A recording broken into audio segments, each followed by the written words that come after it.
පොඩි වෙනස්ම විදිය වෙනකට තමයි යන්න හදන්නේ මේ මම හරි වැරදි වැඩක් කරන්නේ පාර යන ගමන් කතා කර කර දවස් 7කට විතර පස්සේ මම අදියා බලන්න ගියේ මූලික ප්‍රතිකාර කියන එක ගැන අවබෝධයක් නැති යට බහැලා දෙකට තුනට නැමිලින්න අවස්ථා තියෙනවා එකත් එක තමයි මාළුවෝ දැන් ඉන්න තත්ත්වයෙන් ඔයාලට බලන්න හම්බ වෙන්නේ මාළුවෝ ගොඩක් වෙලාවට කෙලින් අතර හැරෙන්න ගන්නවා මෙන්න මේ ෆොටෝ එකේ තියෙන ආකාරයට කමක් නැහැ ප්ලාස්ටික් බෝතල් දෙකක් උපයෝගී කරගෙන මාළුවෝ කෙලින් අතට තියාගන්න ඕනේ අරවන්නේ මොන මාළුව හදුවත් ඔයාලට ට්‍රීට්මන්ට් එකක් කරනවා නම් අනිවාර්යෙන්ම ඔයා ගාව හීටයක් තියෙන එක හොඳයි. ඒ අවයවයකට හානි වෙලා රුධිර වහනයක් වගේ දෙයක් වෙන්නේ නැත්නම් අපි හදන්න ඕනි මාළු නෙමෙයි. අපි හදන්න ඕනි වතුර.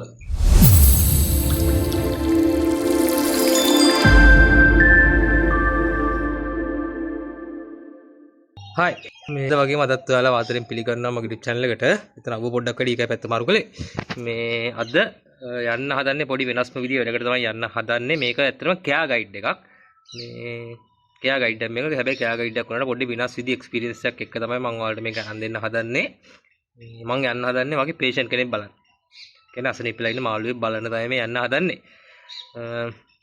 එතෙන්ට ගිහිල්ලා ඒ මාළුවා ඉන්න විදිය හිටපු විදිය දැන් ඉන්න ටැංකියේ තත්ත්වය ඔක්කොමත් එක්ක මම ඔයාලට මේ කෙයා ගයිඩ් එක අරගෙන බලාපොරොත්තු වෙලා ඉන්නවා අපි නම් යන ගමන් කතා කරන්න බලමු මේ කවුද මාළුවක් ඉන්නවද විස්තර ටික කියලා. අපි එතන ගිහිල්ලා බලමු මෙතන මට වීඩියෝස් මම හිතනවා කරගන්න පුළුවන් වෙයි කියලා. කොහොමද දැන් මාළුවෙන් තත්ත්වය මම අනිවාර්ය වීඩියෝ එකක් ගන්නවා. එතකොට ඒ දේවල් එක්ක මම ඔයාලට පැහැදිලි කිරීමක් කරන්නම්. මාළුවා හිටපු විදිය, ඇයි මෙයාට මෙහෙම වුනේ, ඒ දේවල් ටික මම ඔයාලට පැහැදිලි කිරීමක් කරන්නම්. එහෙනම් අපි ගිහිල්ලා බලමු.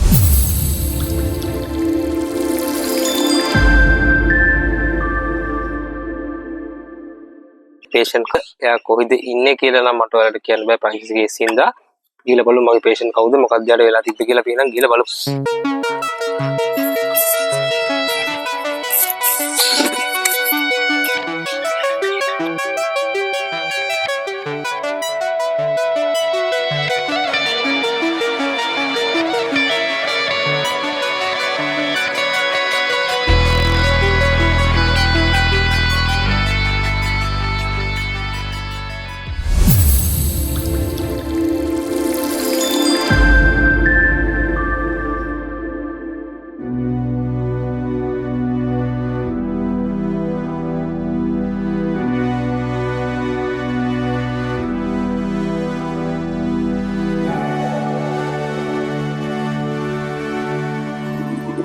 මේ තමයි මගේ patient මෙයා හිටපු විදිය තමයි ඔයාලට පේන්නේ. පස්සේ මම ට්‍රීට්මන්ට් එක කිව්වට පස්සේ යා මෙන්න මේ ආකාරයට පොඩි ඇදයක් පෙන්නුවත් මෙයා මෙන්න මේ ආකාරයට ටැංකිය කෙලින් අතර තියාගන්න අපිට පුළුවන්කම ලැබුණා. පස්සේ දවස් 3කට පස්සේ මාළුවාගේ ගුඩාංශයක් පේන්න ගත්තා. 150ක් විතර රිකා වුණා. තව 150ක් තිබ්බට 150ක් විතර රිකා වුණා. ඒත් මේ අර පොඩි අන්බැලන්ස් ගතියක් තිබ්බා. මාළුවට කැම දීලා තිබ්බේ නැහැ. දවස් 5ක විතර පස්සේ අපි මාළුවාට ෆීඩ් කරන්න ගත්තා. මාළුවා කෑව ප්‍රශ්නයක් නෑ. මාළුවා හොඳට ෆීඩ් කරන්න ගත්තා.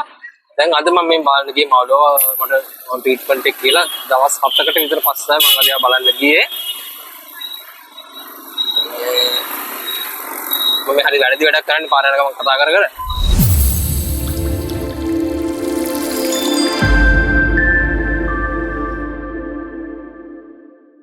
ඉතින් මේ දැන වැරදි කරන එක හොඳ දැන වැරදි කරන එක හොඳ දැන වැරදි කරන එක හොඳ නැති නිසා මේ මම වැඩේ නවත්තලා ගෙදරට ආවා.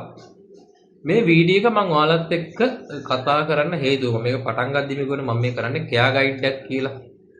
මේ කෙයා ගයිඩ් එක ඔයාලත් එක්ක කරන්න හේතුව තමයි මේ විශේෂයෙන් මේක කතා කරන්න හදන්නේ මම ඔයාලත් එක්ක මෙන්න මේ වගේ අවස්ථාවකට ඔයාලා මූණ දුන්නොත් එහෙම මොන වගේ දේවල්ද මූලික ප්‍රතිකාර වශයෙන් කරන්න ඕනේ කියලා. මොකද ගොඩක් කට්ටිය නම් මේ වගේ අවස්ථාවකට මුහුණ දීලා මාළු මරාගත්ත අවස්ථා සෑහෙන්න මගේ ඉතිහාසයේ තියෙනවා. ඒ කියන්නේ මට සෑහෙන ඒ වගේ එක්ස්පීරියන්ස් තියෙනවා. ඒකින් තමයි මම හිතුවේ මේ මූලික ප්‍රතිකාර ක්‍රම ටික ගැන ඔයාලත් එක්ක කතා කරන්න ඕනේ කියලා. මොකද මේ මාළු මේ මගේ patient වගේ මම බලන්නේ රවාන වගේ මාළු මට හම්බෙලා තියෙනවා. එහෙම නැත්නම් මේ ඔස්කෝපරයිටිස් වෙනවා සමහරවිට ටැංකියේ යට බහැලා දෙකට තුනට නැමිලින්න අවස්ථා තියෙනවා. ඒක ෆ්ලවෝන් වර්ග අරවාන වර්ගයේම ටැංකිය මෙහෙම කෙලින් අතර හැරෙන අවස්ථා තියෙනවා. කැට්ෆිෂ් වර්ග මෙහෙම කෙලින් හැරලා ඉන්න අවස්ථා තියෙනවා. මේ වගේ විවිධ අවස්ථාවලට මම මුණ දීලා තියෙනවා. එහෙම වෙච්ච හැම කෙනාම මට සාමාන්‍යයෙන් මාළුව එහෙම වෙලා විනාඩි 20ක් වගේ ඇතුළත මම කන්ටැක්ට් කරගත්තොත් මම මේ මාළුව ගොඩ දාපු අවස්ථා තියෙනවා. මම නැතුව පැය 3-4ක් මේ මාළුව ඉදිරියට පැය 3-4ක් ඉඳලා මේ වුණාම මේ සමහරවිට ගොඩ දා ගන්න බැරි වෙන අවස්ථා තියෙනවා. ඒකින් තමයි මම ඔයාලට කතා කරන්න තීරණය කළේ මොන වගේ මූලික ප්‍රතිකාරද අපි ඉස්සලාම කරන්න ඕනි කියලා මෙන්න මේ සම්බන්ධයෙන්. ඉතින් මං ඔය බලන්න ගිය මාළුවා එයාට වෙලා තිබ්බ අර්බුදය තමයි මේ ටැංකියේ ඉන්න ගමන් උඩ පැනලා කොන්ද වදිනගෙන තිබ්බා. ඒකෙන් තමයි එයාට ඔය අවාසනාවන්ත අභාග්‍ය සම්පන්න ඉක්මනට ලක් වෙන්න සිද්ධ වෙලා තිබ්බේ. මාළුවා උඩ පැනලා කොන්ද වද්ද ගන්න හේතුව තමයි මේක මේ මාළුවා හදන කෙනාට කලින් නෝට් වෙලා නැහැ. එයාගේ නොදැනුවත් භාවය නිසා මාළුවා ටේල් බයිටින් ගිහිල්ලා තිබ්බා.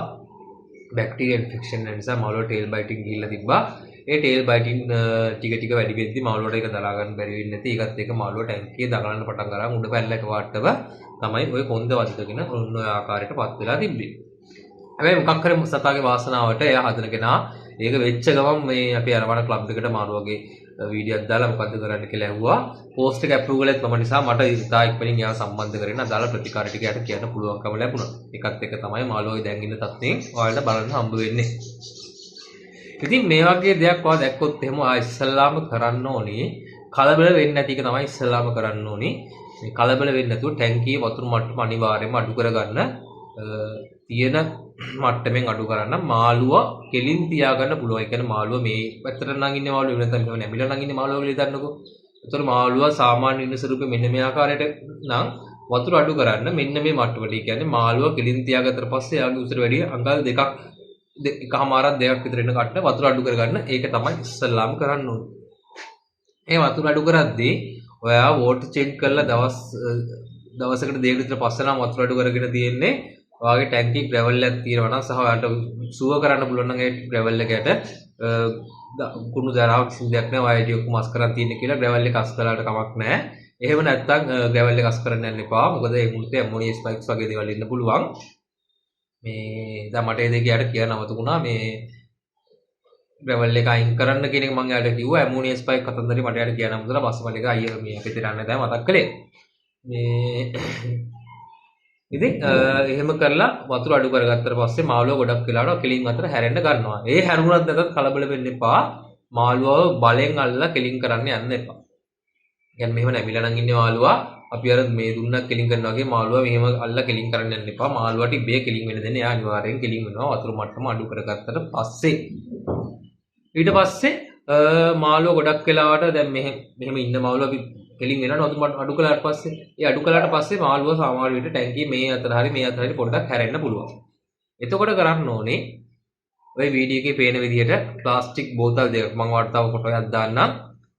මෙන්න මේ ෆොටෝ එකේ තියෙන ආකාරයට කමක් නැහැ. ප්ලාස්ටික් බෝතල් දෙකක් උපයෝගී කරගෙන මාළුවා කෙලින් අතට තියාගන්න ඕනේ.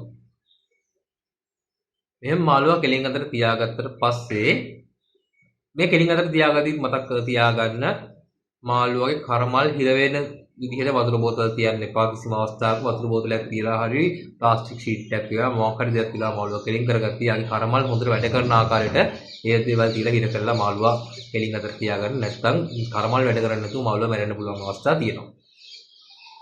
ඊට පස්සේ ඔයා මේ ටැංකියට හීටරයක් එක් කරගන්න ඕනේ. හීටරයක් නැත්නම් අනිවාර්යෙන් ඔයා ගාව හීටරයක් තියාගෙන අරවන්නේ මොන මාළුවා හදුවත් ඔයාට ට්‍රීට්මන්ට් එකක් කරනවා නම් අනිවාර්යෙන් ඔයා ගාව හීටරයක් තියෙන එක හොඳයි. වතුර උෂ්ණත්වයත් එක්ක සමහර වෙලට සමහර අසනීප ඉතා ඉක්මනින් සුව කරගැනීමේ හැකියාවක් අපිට තියෙනවා. හීට් එකක් තියෙනවා නම් හීට් එක ඔන් කරගන්න සෙල්සියස් අංශක 28 හෝ 30 අතර පරාසය අපිට ඔන් කරගන්න පුළුවන්. අඟ වතුර තියෙන පැරාමීටර්ස් එක චෙක් කරලා මේ ඒ වෙලාවේ වතුර තියෙන ටෙම්පරේචර් එක චෙක් කරලා අපිට හීට් එක සෙල්සියස් අංශක 28 30 අතර රේන්ජ් එකේ ඔන් කරගැනීමක් සිද්ධ වෙනවා. ඊට පස්සේ තවදුරටත් ඔයාගේ ටැංකියේ ෆිල්ටර් එක ඔයාලට රන් කරන්න හැකියාවක් නැහැ. මොකද වතුර මට්ටම හොඳම අඩු කරලා තියෙන්නේ. එතකොට ප්‍රෙෂර් එක වැඩි. මේ වතුර ප්‍රෙෂර් එක වැඩි වෙනවා කියන්නේ මොකද සමහර වෙලාවට ඒ මාළුගේ ස්විම් බ්ලැඩර් වලට තව පහසුවක් වෙන්න පුළුවන්. ඒකින්ද වතුරේ තියෙන ෆිල්ටර් එක ඔෆ් කරගන්න. ඔෆ් කරලා හොඳ ඔක්සිජන් ලයින් එකක් දාගන්න. ඒක දාද්දිත් මාළුවේ කරමල් ලාස්ට්ෙන් දාන්න. එහෙම දාද්දි මාළුවේ ඔක්සිජන් එකේ සැරට 20 වෙන ගන්නට දාන්න එපා. මාළුවට ඔක්සිජන් ගන්න පුළුවන් මට්ටමට වැඩි කරලා ඒක මාළුවේ කරමල් ළඟට කිට්ටු වෙන්න දාලා තියන්න. මේ දේවල් ටික තමයි ඔයා ඉස්සල්ලාම කරන්න ඕනේ. මෙන්න මේ දේවල් ටික කරාට පස්සේ ඔයාට පුළුවන් ඉතින් එහාට මාළුව ට්‍රීට්මන්ට් ටික කරන් යන්න. එහෙම නැත්නම් ට්‍රීට්මන්ට් කරන්න දන්න කෙනෙක්ව සම්බන්ධ කරගෙන ඉස්සරහට මොකද්ද කරන්න ඕනේ කියලා කතා කරගන්න. මේ දේවල් ටික හරියට කරගත්තොත් එහෙම ප්‍රශ්නයක් නෑ. කියන්නේ මොකද මාළුවා ඔයා හිතන්නකෝ ඔයා දැන් මාළුවා මෙහෙම ටැංකියේ මෙහෙම ඉන්නවා දකින්න විනාඩි 5කට විතර කලින්. ඔයා දැකලා මේ මුකුත් කරන්නේ නැහැ. මේක FB එකේ පෝස්ට් එකක් දාලා අප්‍රූව් කරගන්න. ගෲප් එක දැම්ම කියන්නකෝ. මේ අරවන ගෲප් එක නම් මම සාමාන්‍යයෙන් පැය භාගයක් වගේ පෝස්ට් බලන ඉඳ අප්‍රූව් වෙනවා. ඔයා වෙන මොකක් හරි ගෲප් එකේ දැම්ම වෙන්න පුළුවන්. එහෙම නැත්නම් ඔයාගේ Facebook එකේ දැම්ම වෙන්න පුළුවන්. මේකට සමහර විට කමෙන්ට් එකක් එන්න පැය 3-4ක් යන්න පුළුවන්. එතකොට මේ පැය 3-4 මම මේ මූලික ප්‍රතිකාර ටික කරගත්තේ නැත්නම් එහෙම මේ මාළුවා ඉන්න ටැංකියේ පැය 3-4ක් පාවෙවි තමයි ඉන්නේ. ඒ පාවෙවි ඉන්නවා කියන්නේ මේ මෙයා නැමිලා ඉන්නේ එහෙම නැත්නම් පැත්ත ගාලා ඉන්නේ මේ දේවල් එක්ක යාගේ ස්විම් බ්ලඩ් එක අස්ථාවර වෙන්න පුළුවන්. ඒ ස්විම් බ්ලඩ් එක අස්ථාවර වෙනවා කියන්නේ මාළුවට දීර්ඝකාලීන ආබාධ වලින් සෑහෙන ගොඩකට යා ලක් වෙනවා සහ එයාගේ ජීවිතය ගැන ෂුවර් ගන්න බැරි වෙන්න පුළුවන්. ඒක නිසා අනිවාර්යෙන් මේ මූලික ප්‍රතිකාර ටික කරගන්න මේ කියන්නේ මේවා ඇවිල්ලා ප්‍රතිකාර නෙවෙයි මේවා ඇවිල්ලා මේ පෙර සැලසුම් කියලා කියන්න පුළුවන්. මේ දේවල් ටික කරගත්තොත් එහෙම ප්‍රශ්නයක් වෙන්න දෙයක් බය වෙන්න දෙයක් නෑ. අපිට මාළුව ගොඩ දා ගන්න පුළුවන්. එයාට ඉන්ටර්නල් ඩැමේජ් එකක් වෙලා නැත්තම්. ඒ කියන්නේ ඇඟ ඇතුලේ අවයවයකට හානි වෙලා රුධිර වහනයක් වගේ දෙයක් වෙන්නේ නැත්තම් අපිට මාළුවා ගොඩ දා ගන්න පුළුවන්. ඉතින් ඒත් එක්කම තව බෙහෙත් වර්ග දෙකක් අපිට මේකට මේ මූලික ප්‍රතිකාර වශයෙන් පාවිච්චි කරන්න පුළුවන්. පළවෙනි එක තමයි ඇක්වේරියම් සෝල්ට් කියන එක. මේ ඇක්වේරියම් සෝල්ට් එක පාවිච්චි කරන්න ඕනි ඔයාගේ මාළුවට කොරපොතු රහිත මාළු නම් මේ ඇක්වේරියම් සෝල්ට් එක කිසිම අවස්ථාවක පාවිච්චි කරන්න එපා. ඒක ඊට වැඩි මේ ව්‍යසනයකට මුලක් වෙනවා. කොරපොතු තියෙන මාළුන්ට අපිට ඇක්වේරියම් සෝල්ට් එක සාමාන්‍යයෙන් ලීටර් 5ට ග්‍රෑම් 2ක් 3ක් විතර වගේ වෙන්න පාවිච්චි කරන්න පුළුවන්.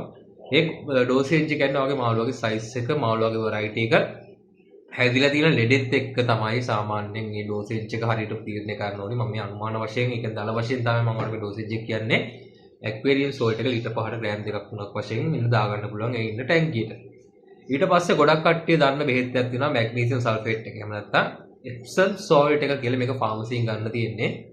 මේකෙන් කරන්නේ මාළුවගේ මසල් එක රිලීස් කරන එක තමයි මේකෙන් කරන්නේ. ඒතකොට මේක අපි ඔය මේ මාළුන්ට ටොයිලට් යන්න බැරි වුණාම වගේ අවස්ථාවලත් මේක දින අවස්ථා තියෙනවා. සමහරවිට කොන්ද කැඩිච්ච මේ වගේ කොන්ද දෙච්ච මාළුන්ට මේ එප්සම් සෝල්ට් එක දාන අවස්ථා තියෙනවා. මොකද මාළුගේ මසල් එක රිලීස් කරලා මේ ඉක්මන් සහනයක් මේකෙන් බලාපොරොත්තු වෙන්න පුළුවන් සමහර වෙලාවට. හැබැයි මතක තියාගන්න මේ එප්සම් සෝල්ට් කියන එක හැමතිස්සෙම පාවිච්චි කරන හොඳ දෙයක් නෙමෙයි.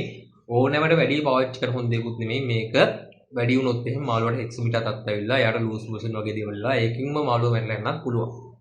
ඒකින්ද එප්සම් සෝල්ට් එක ට්‍රීට්මන්ට් කරන්න කලින් ඒ ගැන දන්න කෙනෙක්ගෙන් අහගන්න කොහොමද කරන්න ඕනිද කියලා කවුරුහට කිව්වොත් විතරක් කරන්න. එතකොට ඒ කිව්ව කෙනා රිස්පොන්සිබිලිටි ගන්නවා ඔයාට කිව්ව බෙහෙත් එක සම්බන්ධයෙන්.